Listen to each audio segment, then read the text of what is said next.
November 8, 2002. Nakatanggap ang pulisya ng tawag mula sa isang nag-aalalang babaeng nag-uulat na sinalakay umano ng isang hindi kilalang lalaki ang kanyang kapitbahay. Agad namang pumunta ang mga pulis sa pinangyarihan at doon naabutan nilang nakahandusay ang wala ng buhay na katawan ni Annalisa Raymundo. Pero kakaibang malinis ang buong bahay. Sa panahon ng pagsisiyasat, nagawang matuklasan ng mga pulis ang mga detalye ng isang kakaiba at nakakatakot na love triangle na humantong sa malagim na trahedya.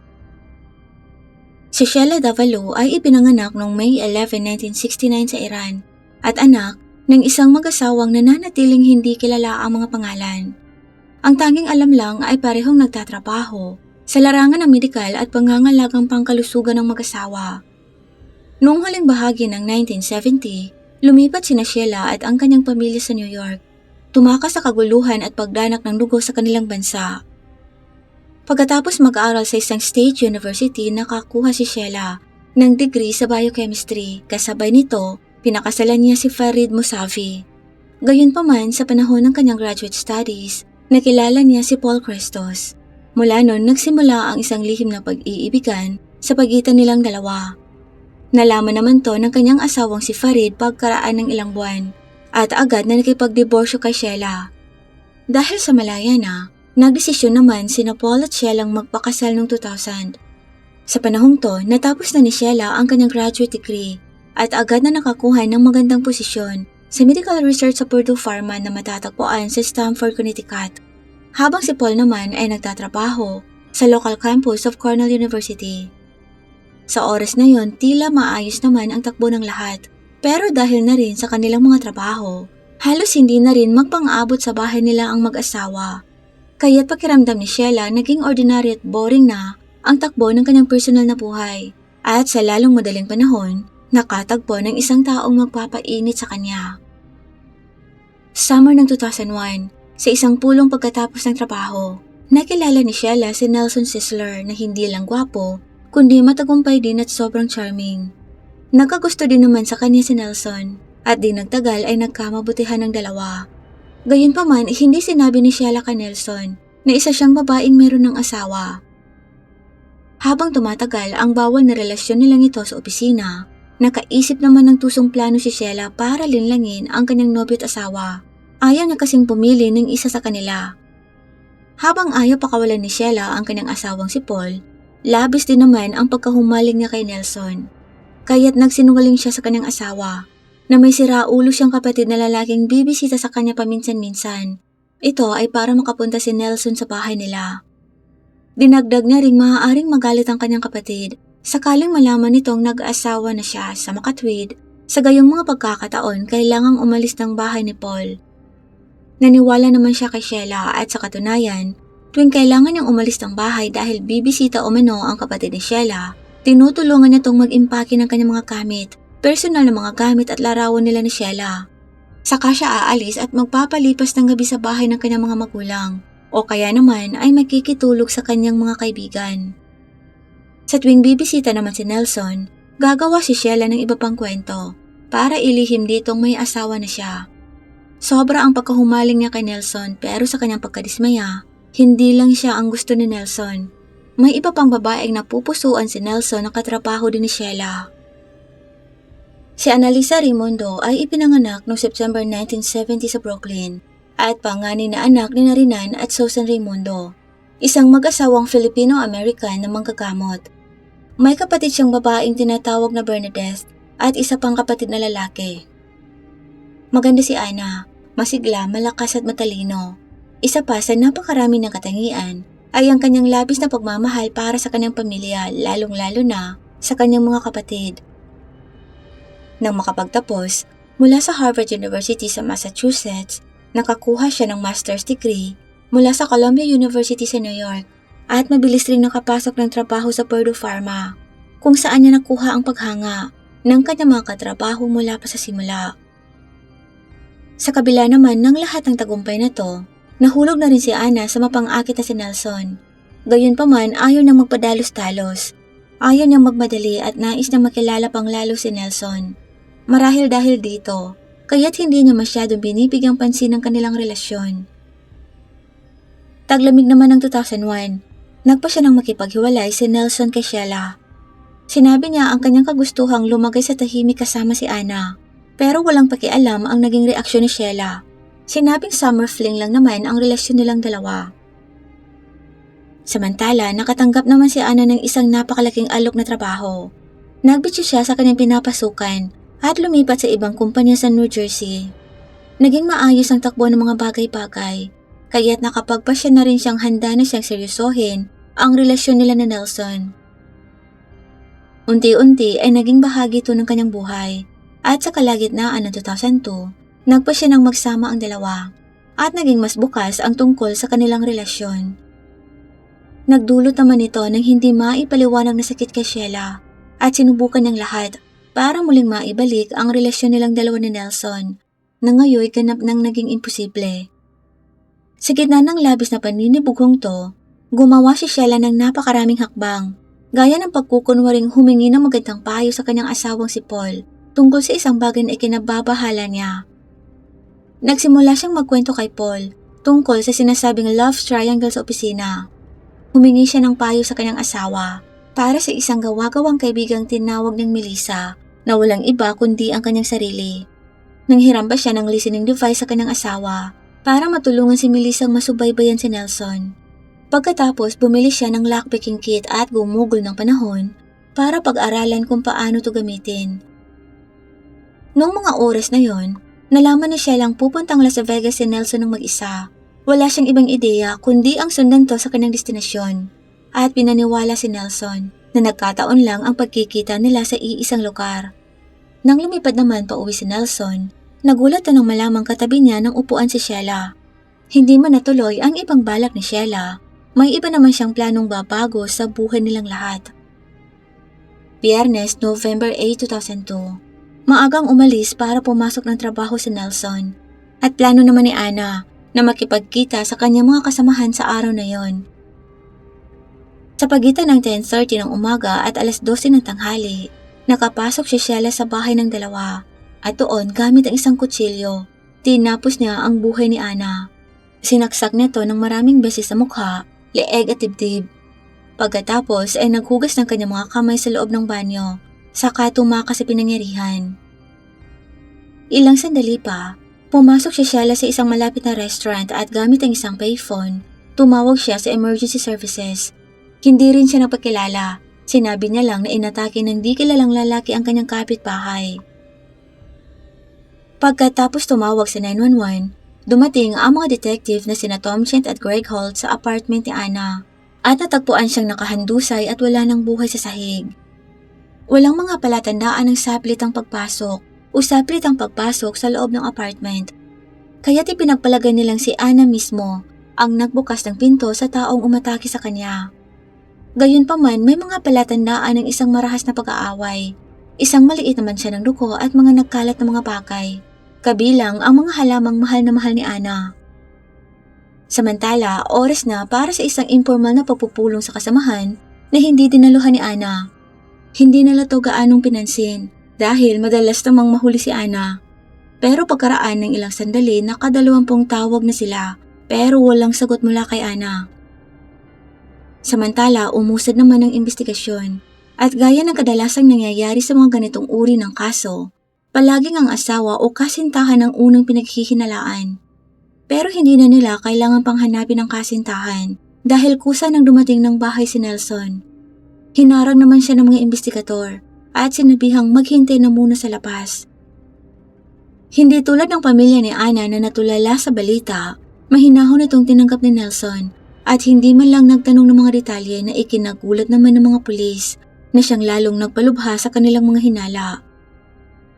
Sa panahon ng pagtatanong kay Nelson, tinanong siya ng mga investigador tungkol sa mga nakaraan niyang relasyon sa pagtatangkang makahanap ng mga clue. Binanggit naman ni Nelson ang kanyang dalawang dating kasintahan na parehong may mga issue sa kalusugan ng isip. Pero wala siyang sinabi tungkol kay Sheila. Ito ay dahil sa akala niya wala naman tong problema sa isip. Nakumpirma naman ng mga CCTV footage sa kanyang pinagtatrabahuan ng kanyang alipay. Nakita ring umalis at umuwi si Nelson sa bahay nila ni Ana, suot ang parehong damit at wala tong bahid ng kahit kaunting dugo. Batay sa inilarawan ng hindi nagpakilalang tumawag, itinoon ng mga pulis ang kanilang paghahanap sa iba pang suspitsato. Gayunpaman nahirapan sila ng husto dahil sa kakulangan ng kumpletong detalye. Hindi rin nila mahanap ang pagkakakilanlan ng tumawag. Ayon sa may-ari ng restaurant na may payphone, hindi niya matandaan kung sino ang gumamit nito. Pero wala silang mahanap na sino mang kaboses ng misteryosong babae. Sa tila hangganan na to, ang tanging mahalagang piraso ng ebidensyang meron sila ay ang isang bakas ng dugo sa lababo sa banyo ni Ana. Pero imposible pa rin itong maiugnay sa sino mang partikular na tao. Sa resulta naman ng pagsusuri sa katawan, lumabas na nagtamo si Ana ng saksak na bumuta sa kanyang baga, pati na rin ang ilang malalakas na hampas sa ulo. Nagsimulang mag-isip ang mga pulis na maaaring sangkot sa insidente ang mismong tumawag. Pero lumipas ang mga linggo, wala pa rin iniusad ang investigasyon. Samantala, sinamantala naman ni Sheila ang pagkakataon para aliwin ang nagdadalamhating si Nelson at hindi nga nagtagal ay nagkabalikan ng dalawa. Masayang masaya si Sheila at nag-ayos pa ng isang romantikong biyahe kasama si Nelson sa isang ski resort. Gayunpaman ipinakita sa kanya ni Nelson sa pamamagitan ng mga kilos nito na wala ring patutunguhan ng kanilang relasyon na labis namang ikinadismaya ni Sheila. Hindi niya makuhang mahalin siyang muli ni Nelson gaya ng nararamdaman niya para dito.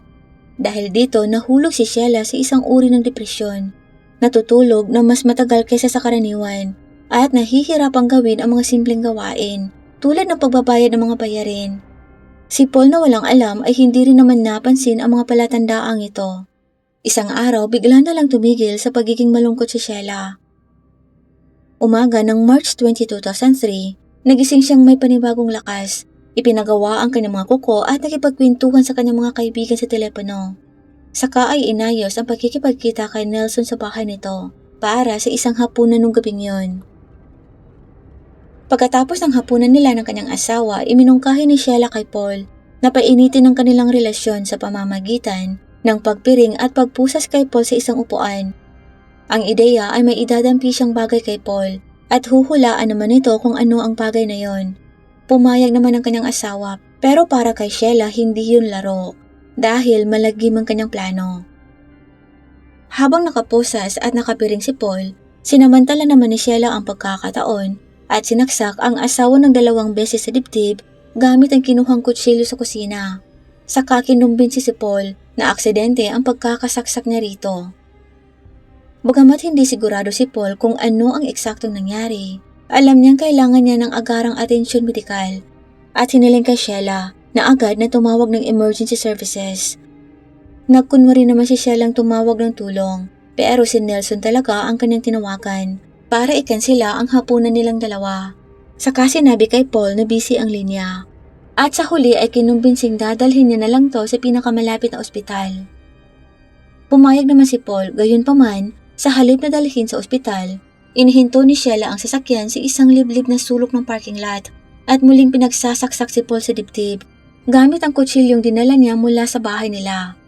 Nasaksihan naman ng isang dumaraan ang pag-ataking ito ni Sheila sa kanyang asawa at mabilis na tumawag ng tulong.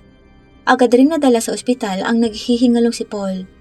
Nahuli naman si Sheila ng mga pulis habang nagtatangkatong tumakas sa lugar at di nagtagal ay sumailalim sa pagtatanong.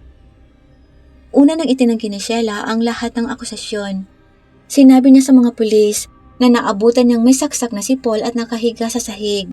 Sinabi niyang sumuka pa nga siya na makita ang mga tuko, kaya tumawag na siya sa mga emergency services para humingi ng tulong. Sinuri naman ng mga pulis ang kanyang record sa cellphone para kumpirmahin ang kanyang mga bersyon ng kaganapan. At mabilis na na-verify na hindi siya tumawag sa 911 at nalaman kung sino talaga ang kanyang tinawagan. Ipinatawag naman si Nelson ng mga otoridad at laking gulat niya nang malamang kasal na pala si Sheila at walang awang pinagsasaksak ang asawa nitong si Paul. Sa kabilang banda, hindi talaga inaasahan ni Sheila na mabubuhay pa ang kanyang asawa. Sa kabutihang palad, nagawa ni Paul na makaligtas at mabuhay. Nang magkamala si Paul, sinalungat niyang lahat ng salaysay ni Sheila tungkol sa nangyari na nag-udyok ng serye ng karagdagang mga katanungan. Dahil dito, kinutuban si Nelson. Baka iba talaga si Sheila kaysa sa kanyang inaakala. Napatunayan niya ngayon na kayang gumawa ni Sheila ng kahit na anong bagay. Saka sumagi sa isip ni Nelson ang malagim na nangyari kay Ana. Agad siyang tumawag sa mga investigador at hiniling sa kanilang suriin si Sheila bilang isang suspitsado sa pagtapos sa buhay ni Ana at nangakong tutulong sa investigasyon. Kalaunan, sinampahan naman si Sheila ng tangkang pagtapos sa kanyang asawang si Paul. Habang nakakulong, nagpadala siya ng 4 na sulat kay Nelson. Sa isa sa mga to, isinulat niya na kung alam niya lang na nagsama na pala sila ni Ana, hindi na sana siya umasa. Ilang beses ring sinabi ni Sheila sa kanyang mga sulat na mahal niya si Nelson at patuloy niya itong mamahalin. Noon lang napagtanto ni Nelson ang lalim ng nararamdaman ni Sheila para sa kanya, na malinaw na humantong sa labis na pagkahumaling. Di rin naman nagtagal, nakalaya si Sheila dahil sa piyansa at madalas na makipagkita si Nelson sa kanya dahil kailangan niya itong makausap. Tagsibol ng 2003, sinimulang i-record ni Nelson ang lahat ng pagkikipag-usap niya kay Sheila para sa investigasyon ng mga pulis. Nag-usap sila ni Sheila sa isang kainan noong September 2003. May suot na hidden microphone si Nelson habang nakikipag-usap kay Sheila at hiniling si Sheila magkita ulit sila sa susunod. Sa pag-uusap na to, sinabi ni Sheila ang kanyang pagkalito sa kawalan ng kakayahan ng mga pulis na lutasin ang misteryo ng pagtapos sa buhay ng kanyang nopya. Bilang tugon, direktang tinanong siya ni Nelson tungkol kay Ana at kung kailan niya ito huling nakita. Sabi naman ni Sheila, huli silang nagkita ni Ana sa elevator ng pharmaceutical company at mula noon hindi na umano sila ulit nagkita. Samantala, oras na para sa paglilitis ni Sheila sa ginawa niya sa kanyang asawang si Paul. At gaya ng inaasahan, ginawa ni Sheila ang lahat para maabsuelto ang sarili. Sinabi niyang siya ang biktima sa pangyayari na humantong sa pananaksak sa kanyang asawa. Ayon sa kanya, nakaramdam siya ng matinding sakit at tensyon. Hinawakan niya ang kutsilyo at nagsimulang kumilos ng wala sa sarili. Sinabi niyang hindi naman siya kailanman naging marahas dati. Sa ibang pagkakataon sa paglilitis, sinabi naman ni Sheila na hindi niya natatanda ang sinaksak niya ang kanyang asawa at iginiit na dahil sa meron siyang post-traumatic stress disorder. Ang tsoryang kalaunan ay suportado naman ng kanyang mga abogado na nakipagtalong aksidente lang ang nangyari at sanhi ng emotional imbalance. Ang mga taga-usig naman sa kabilang banda ay kumbinsidong sinadyang hindi tumawag ni Sheila ng tulong sa pag-asang malalagutan ng buhay ang kanyang asawa dahil sa pagkaubos ng dugo. At pag wala na ang kanyang asawa, maaari na siyang maging malapit kay Nelson nang walang anumang hadlang. Sa huli, napatunayang nagkasala si Sheila sa pagtatangkang tapusin si Paul at sinintensyahan ng 25 years na pagkakakulong bago inilipat sa piitan ng mga kababaihan. Para naman kay Paul, nagsampa siya ng diborsyo nung taon ding yon. Dahil sa ang tanging suspitsado, sa pagtapos kay Ana ay nasa likod na ngayon ng mga rehas, may mataas na oras na ngayon ang mga investigador para tipunin ang lahat ng mga materyales at dalhin ang kaso sa paglilitis. Pagkalipas ng 3 taon, direktang naiugnay si Sheila sa DNA mula sa dugong nakuha sa lababo ni Ana na nagpahintulot sa mga otoridad. Nasampahan si Sheila ng kaso sa pagtapos sa babaeng inakala niyang kanyang karibal. Naganap ang paglilitis sa kasong yun noong 2012. Tinanggihan ni Sheila ang kanyang karapatan sa konseho at piniling kumatawan sa kanyang sarili. Kahit na siya pinayuhan sa buong paglilitis ng pampublikong tagapagtanggol na si Barry Butler. February 10, 2012, napatunayang nagkasala si Sheila sa pagtapos kay Ana. Sa pagkakataong to, sinintensyahan siya ng 50 years na pagkakakulong bilang karagdagan sa kanyang naunang sintensya. Pagkatapos ng kanyang unang sintensya, ililipat si Sheila mula sa New York papuntang piitan sa Connecticut. Hindi siya magiging karapat-dapat sa parol hanggang 2079 kapag siya ay tumuntong na sa edad ng 110 years old. November 2017, binasag ni Sheila ang kanyang katahimikan sa media at nagbigay ng panayam sa sikat na TV host na si Piers Morgan. Noong panahong yun, siya ay nakakulong sa piitan para sa mga kababaihan sa New York. Sinabi niyang inosente siya sa 2 karumal-dumal na mga krimeng iniugnay sa kanya at na hindi naman umano akma ang mga ebidensya sa katotohanan. Inamin niya rin ang kanyang nagawa kay Paul pero itinangging gusto niyang wakasan ang buhay nito. Iginiit niya ring wala naman siya o kahit na malapit sa apartment ni Ana nung mangyari ang insidente at dinagdag na ang pagkakahanap ng kanyang DNA sa banyo ni Ana ay resulta ng cross-contamination ng ebidensya ng mga pulis. Itinanggi niya rin ang motibo ng prosekusyon at nangatwiran na maaari niya namang hiwalayan na lang ang asawang si Paul sa halip na tangkain ang tapusin ang buhay nito.